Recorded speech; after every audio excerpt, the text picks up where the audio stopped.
राधे राधे दोस्तों, आज मैं आपके लिए भगवान श्री कृष्ण का नया संदेश लेके आई हूँ।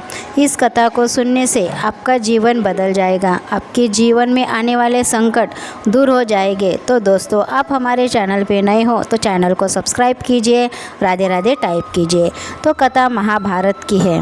भगवान श्री कृष्ण, अर्जुन और भीम। महाभारत की यह कथा बताती है कि जीवन में आने वाले संकटों का सामना किस तरह करना चाहिए, बहुत अधिक क्रोध करने से क्या परिणाम होता है और मनुष्य किस वजह से समस्याओं से हारता है। द्वापर युग की है। महाभारत का युद्ध होने में कुछ समय था तो कृष्ण और अर्जुन इसी तैयारी में जुटे हुए थे। एक बार इसी सिलसिले में श्री कृष्ण और अर्जुन और भीम कहीं जा रहे थे। रास्ते में घना जंगल पड़ा और उसे पार करते करते रात हो गई। अब जंगल से जा रहे थे तो कृष्ण और अर्जुन तो बहुत घना अंधेरा हो जाने के कारण तीनों ने तय किया कि अब आगे बढ़ना संभव नहीं है, इसलिए यही ठहर जाते हैं, सुबह होने पर आगे बढ़ेंगे। इस पर भीम बोले कि यह जंगल मायावी लगता है, इसलिए यहाँ ठहर तो सकते हैं, लेकिन यहाँ सोना ठीक नहीं होगा।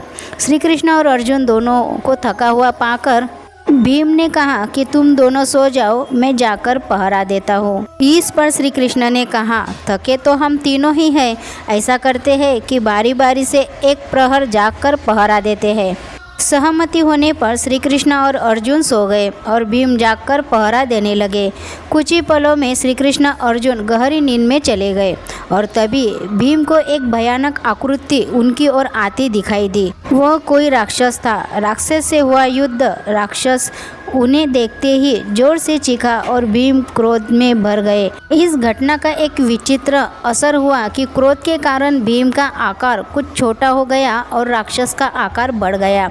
इसके बाद राक्षस फिर से चीखा और फिर से भीम ने और क्रोध दिखाया। इस बार उनमें उतावलापन भी था। राक्षस का आकार बढ़ते गया और भीम चिंतित होने लगे कि इनका आकार ऐसे क्यों बढ़ रहा है। इसके बाद दोनों में युद्ध होने लगा, लेकिन भीम राक्षस के सामने छोटे होने लगे थे और राक्षस का आकार बढ़ते ही जा रहा था। एक प्रहर तक लगातार युद्ध हुआ और अर्जुन के जागने का समय हुआ था। इतने में राक्षस ने जोर का मुक्का मारा और भीम आधी मूर्छा में चले गए। अर्जुन को उठा देखकर राक्षस भाग गया। अर्जुन ने सोचा भीम नींद में है, इसलिए भीम ने अर्जुन को कुछ भी नहीं बताया। अभी अर्जुन उठकर पहरा देने लगे। कुछ ही देर में राक्षस फिर से आया और अर्जुन को धमकाने लगा। पहले से विशाल काया राक्षस के अचानक आ धमकाने से अर्जुन को क्रोध आया। अर्जुन क्रोध और भय दोनों से भर उठे थे। दोनों में युद्ध हुआ, लेकिन राक्षस के प्रति अधिक चिंता और उतावलेपन के कारण अर्जुन उनके सामने हल्के पड़ने लगे। जितना वो क्रोध करते थे, राक्षस उतना ही बड़ा होता जाता था।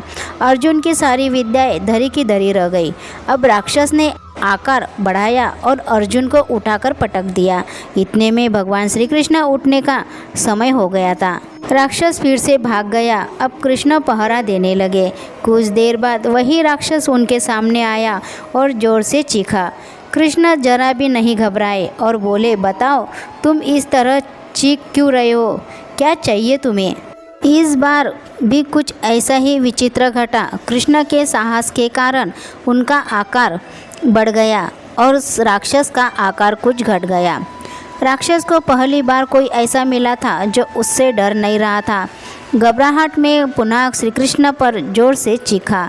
इस बार भी कृष्ण नहीं डरे और उनका आकार भी बढ़ गया, जबकि राक्षस पहले से भी छोटा हो गया। एक आखिरी कोशिश में राक्षस पूरी ताकत से चीखा, पर श्री कृष्ण मुस्कुराए कर बोले कि बताओ तुम्हें क्या चाहिए।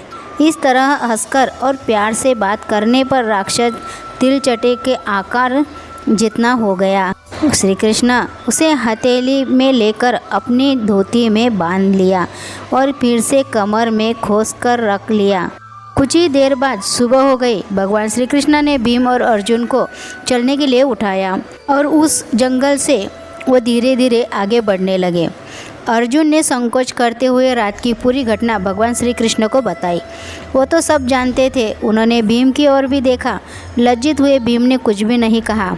इसलिए भगवान श्री कृष्ण ने मुस्कुराकर अपनी कमर में बंधे हुए राक्षस को निकाला और दिखाया। अर्जुन और भीम चौंक गए और कहा कि ये तो वही राक्षस है।